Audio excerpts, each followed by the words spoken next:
It's Reality Check with Craig Price.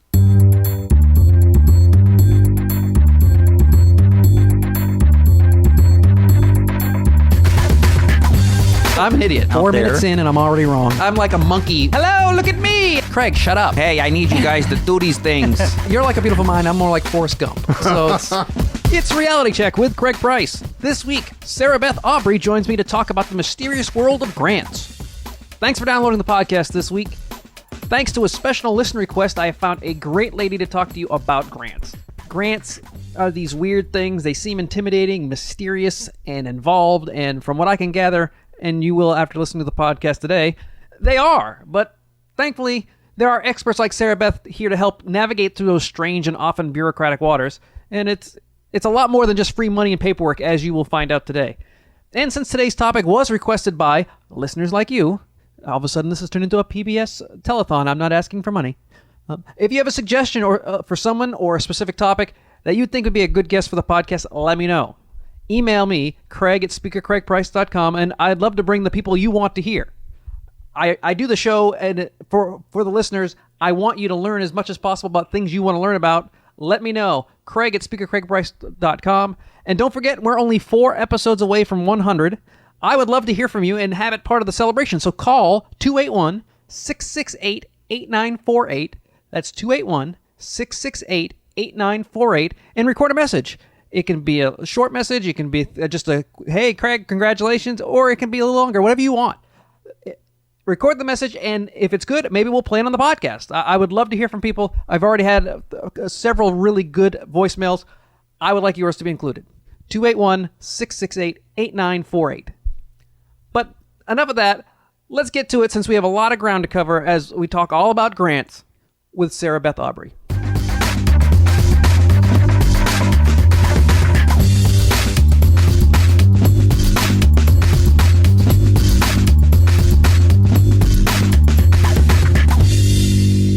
Grants seem to be a bizarre concept to a lot of people because my only experience, I have none, but my only experience with grants is watching that Lesko guy on television with the weird Riddler clothes talk about how you can get money from the government for stupid small businesses that normally people would bankrupt.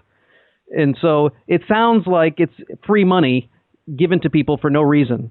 And since I don't know what grants are, and I've had several people request a grant expert to come on the podcast, they don't even know where to begin. And when I asked them specific questions, they said, just help. That's what we need. We just all kinds of help. What is a grant, and what do we use it for? Well, hello there, Craig. And that is often the reaction that I get the first time that somebody stops me and asks me about the grant writing business, whether it's in a professional setting or just the elevator kind of chat when someone comes up with hi, what do you do? And grants aren't free. So that's kind of the first way to start. And usually it's a red flag for me when somebody comes up and says, that is excellent news. I want to work with you to get some of the free money. Unfortunately, couldn't be farther from the truth. Now, yes, by definition, a grant is money paid to you by some sort of a benefactor agency that doesn't have to be paid back. So in that way, it is free because it's not a loan. There's no interest and those kind of things. But it's not free in the way that the grants are, by definition, funding that you receive from this agency via competition. So there is going to be an application process. There is going to be criteria that you're going to have to meet. The agency, whether it's a federal agency, state agency, or even a private foundation, they'll have certain objectives that they want to accomplish, and when those objectives are met, that is the type of individual or business or not-for-profit or whatever that they want to award. So preparation for the grant process can be fairly involved, and that keeps it from being free sometimes too. And on the back side of things, you may have to do some reporting.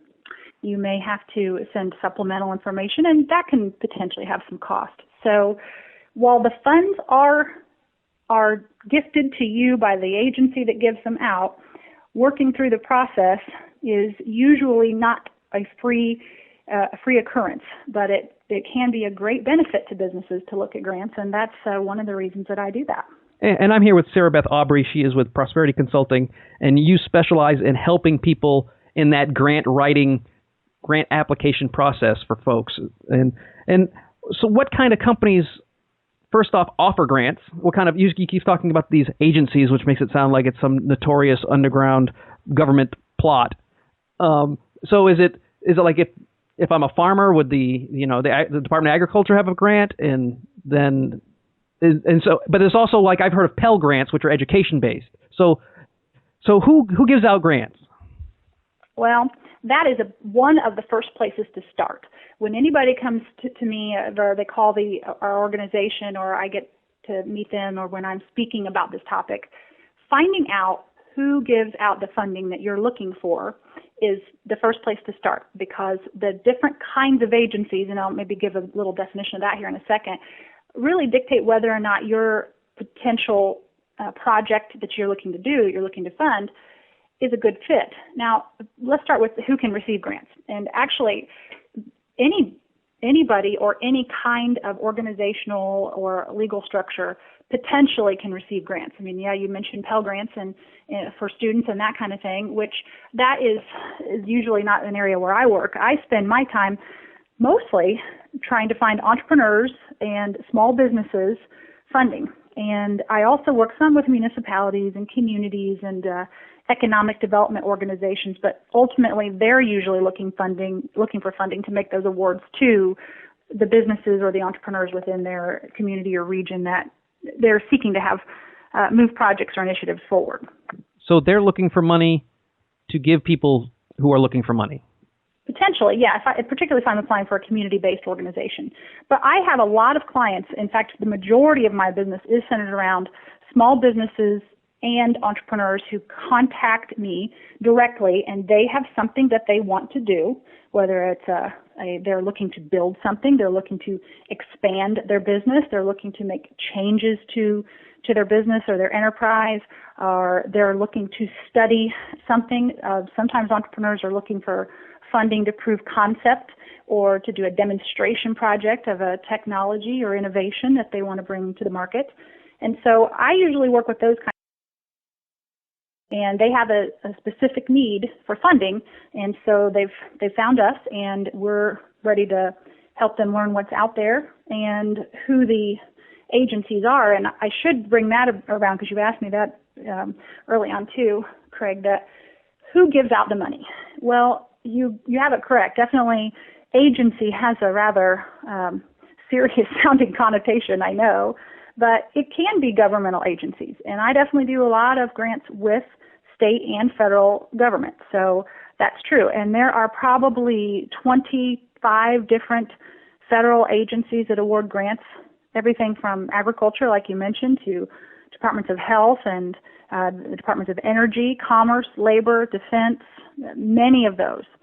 But a lot of private foundations and corporate foundations award funding to applicants of all kinds as well. So I take the term agency, and I've kind of come up with my own term, and I just call it GFO, Grant Funding Organization, that sort of packages all those together, and we're looking for funding specifically for a person or a project. It doesn't matter to me where we find it as long as that's a good fit. Well, it seems like the people I've talked to, if you're using grants, you know all about it. But if you're not using grants, it's a big, huge mystery. So where do we even start the process? I mean, how do I, if I have a great idea, where do I even start looking to see if there are even grant options available? Oh, I know. That is such a great point, Craig, because I get that as well. I have some amusement around this, because you would think that people have the feeling that I'm carrying these mysterious secrets to secret funding angles that the rest of the world doesn't know about. And it's really not the case. But because many people associate grants with either not-for-profits that do them for programming, or academia that uses grants for research or to fund, the various work that universities and colleges do, the rest of us, i.e., independent business owners and solopreneurs like you and I and others that I usually work with, had no idea that this kind of funding would even be applicable to them. So, yeah, where do you start? Well, for me, I have a 5-step process that I built that basically takes you from start to finish. And it's start with the project, then you find the grants, where do you look, then you decide if you're eligible and feasible, Then you have to put together a good application, and then you've got to know what to do to wait after your grant award. And the first place is project. So for me, I always tell people, you can't just call up a grant funding organization and say, hey, I'm looking for some money. What do you have?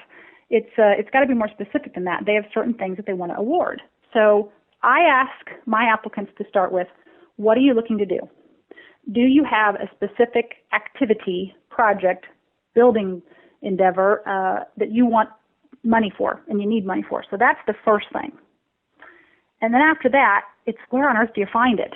Well, there are a lot of places that you can sign up for, information.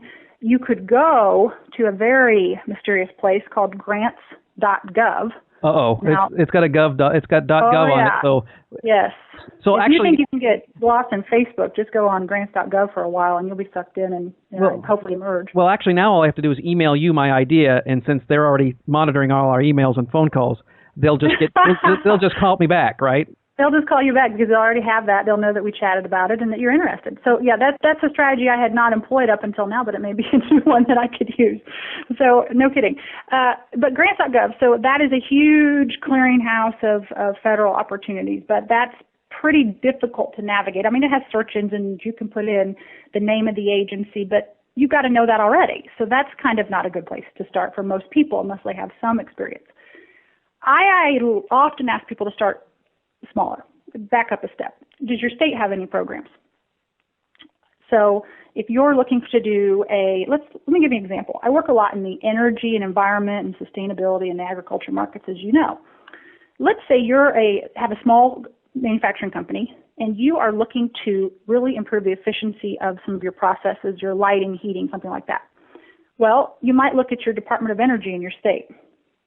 You might look at your Department of Environmental Management, getting on their websites and beginning to find out what programs they have. A lot of times, there are dollars out there for that. Another place I recommend people starting a little bit with what they know, what organizations are they in? What kind of trade groups? Many trade groups have funding or can connect you with people or organizations that have funding because they're following that already.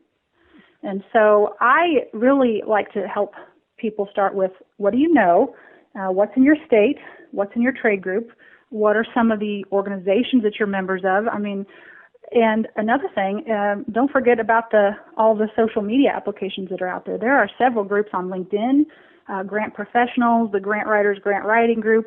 They're asking questions all the time, and there's a variety of grants listed there. And so there's a lot of ways to get started, even if you have zero background and don't have a lot of direction yet. So we have an idea. We figure out what agency has a grant available.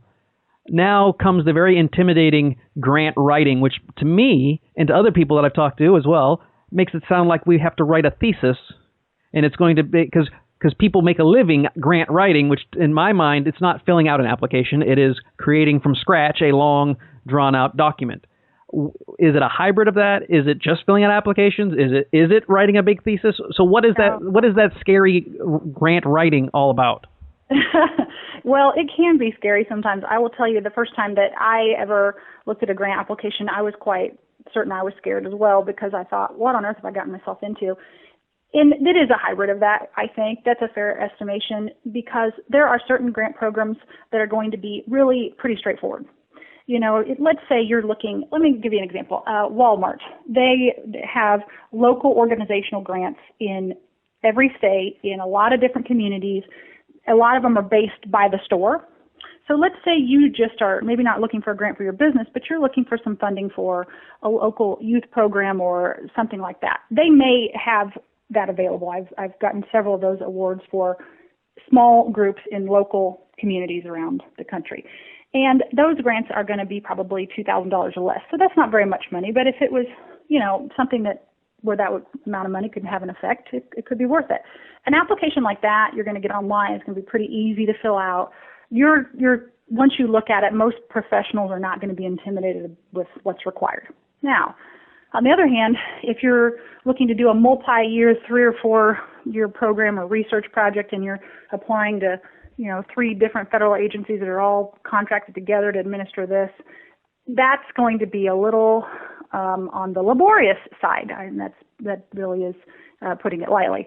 In that event, you probably are going to have to work with someone who has some expertise, because the level of material that you need to put together is going to be very specialized. And so there's places in between, but sometimes you can do it yourself, and sometimes you're really going to have to get some help to put it together. So are these requirements, are we talking, we need financial statements and a business plan? That's not just to make money, which is, that's what my business plan was when I first started, to make money. It's evolved since then. Now it's to make money by talking. But I mean, do you need to? You have to flesh something out. Is it how detailed do these higher applications get? Yeah, at a point where we're talking about more than several $100,000 or a couple $100,000 at a time, they're going to be extremely detailed. And there's 4 or 5 top things that most applicants for any kind of grant, even if it's fairly small, are going to need to be prepared to have. And that is certainly, you got it, financial statements. Interestingly enough, grant funding organizations want to know that whoever they're giving the funding to is solvent. They want you to pay for a portion of whatever project you're doing out of your pocket. Very, very few grants cover 100% of the expenses for what the applicant is seeking. That's pretty rare. So financial statements, yes, perhaps some tax returns. If you're putting it on a site, if it's a building or a new construction or something, a lot of times proof of site ownership and your legal organizational status and property taxes, that kind of stuff. Business plans, feasibility studies, depending on the technical nature of the grant, could be required. If it's more of a programming grant, let's say you and I want to put together a program in our community for substance abuse prevention or something like that. That maybe we would have to have less on the financial side and more detail about what we want to do and research that shows why these programs could work. And so related materials, related research sometimes is required. A lot of times you have to talk about yourself and those on your team. So putting together a project team is really important too. Oh, so now I know why most people don't fill those things out. Well, there are a lot of components, but those are 3 or 4 of the major ones that I see that you may have to include. I just got a stomach cramp as soon as you said I had to talk about myself. It's like, oh, please don't make me do that in front of people when I'm asking for money. But it's you've got to do it. And we've been talking more conceptually, and we've gotten into some specifics. But what types of businesses are more likely to? Because, like I said, this guy Lesko, I don't know if you're familiar with him. He's like I said, he's been on Donahue. He's been around for 20 years, yes, selling his book about how to get grants, and he makes it sound like even if you have a stupid, silly idea, there's money out there for you. And I don't really think that can't possibly be the case. I know there's. I hope it's not, but. So what kind of like a small business, a true small business that is just a mom and pop store, or just someone who runs their own small company? What examples of small businesses use grants? Yeah, that's a really good question, and it'll have to be very specific at the point when that individual small business is looking to apply, and we're saying, what on earth is out there just for you? And so this is one of those times where I give what I like to call the crappy consultant answer, which is, of course, it depends. So no one enjoys hearing that, but it can be true. But small businesses make good applicants because there is a lot of funding out there if you have a specific project. And I keep coming back to that because there are certain things that don't really get funded. Sometimes it's even easier to talk from that angle about what you can apply for. Yeah. Yeah, absolutely. So, for example, I had a lot of people call me in 2008 and some into 2009. My business is failing. What can I do? I'm gonna have to lay people off. What can I do? And that particular circumstance is typically not somewhere that we would find grant funding. I mean, they're looking not to basically Band-Aid, if you will, depending on the agency, more to say, what expansion do you want to do? So if you're a small business and let's say you've got a small manufacturing plant or a small bakery, you said, and you've got to figure out is a project that you want to do. Let's say you want to expand, you want to build on, and maybe you want to partner with somebody else and start a program where the food truck, you have that out and about, and maybe you're also going to be part of a new organization that's going to help with a food desert in your community or something like that. I mean, there's all kinds of ways you can tie it together. What we're looking for here is what I want to do fundable. And usually the key linchpin is, does it benefit you? Okay. But does it benefit others? And that is another area where I encourage my applicants to think. Now, kind of like we were talking about when you said, well, when I started my business was to make money. Yes, that's okay. Having profit from the grant is not usually a problem. And so many people find that to be the case. But what the grant agency usually wants to see, though, is they want to see who else benefits from your work. Okay, so if you expand and you buy this food truck and you build onto your building, that's nice for you, but who else benefits? Well, maybe lower income people can come and participate in getting food, or maybe you deliver to the food bank, or maybe you bring fresh produce to an area that doesn't already have that. You see, those are benefits to more than just you, even if you're still making a profit off of doing that work. So that's kind of the key. I try to have people think about what project you want to do, and then who else can benefit from what you have. That is a very big factor with most grants. Now, would pure job creation fit under that? Would fit under that umbrella? Because I mean, if I was going to expand, that's your food truck analogy, which we had last week. We had a food truck lady, Monster PB&J. If they want to add a new truck, that's going to put 4 or 5 more people to work. That's my next step.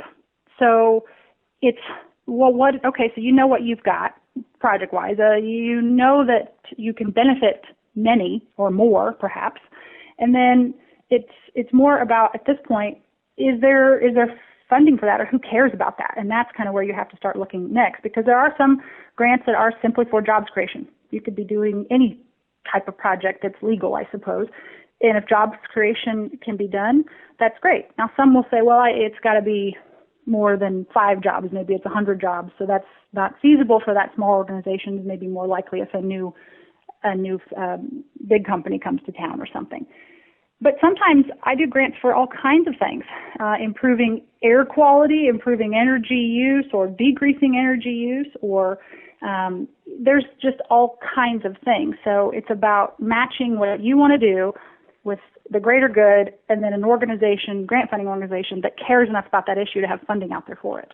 Now I know that environmental issues are up and coming, and they're one of the bigger industries, I guess, that would be eligible for grants, or there's more grants available if you're doing sustainable resources or renewed energy. But is there other types of businesses that seem to be hot right now that people can start thinking about to get their grants? Yeah, that's a very good question. I really like to talk about that a little bit too, because that's just an area that's hot. It goes across the board, and most people seem to be aware of it. Many corporate sustainability initiatives and things like that are funded from grants and or are using grants to help push their objectives forward.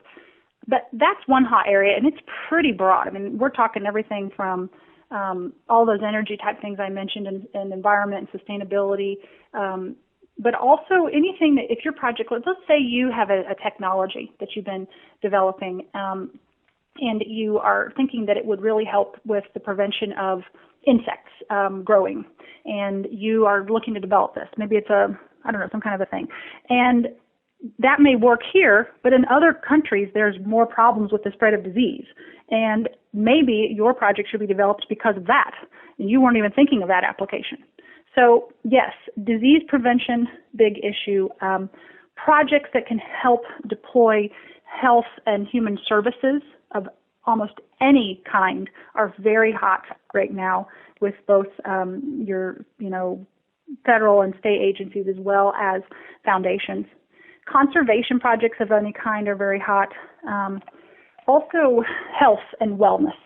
Any kind of project that is in that area, whether it's on, a substance abuse or smoking cessation or way to, obesity, but also on lifestyle, stress management, sleep. Those are not huge areas of expertise for me personally. I don't tend to work in grant funding in those areas a lot, but they're big topics. And so whether it's a program you're wanting to put in place or a campaign, a public service message, or if it's a product, service, or something like that that your business does or could do, those are definitely all some areas I see that are fairly popular and have some money.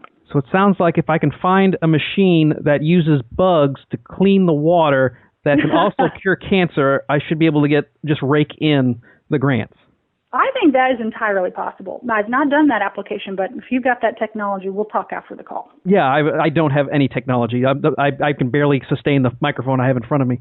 But well, you'll make money off speaking. Yeah, but the whole process, how long does that take? Because it sounds like it's not going to be, you pick up the phone, you fill out the paperwork, and, a week later, you're going to be approved and get money. It's got to be longer than that.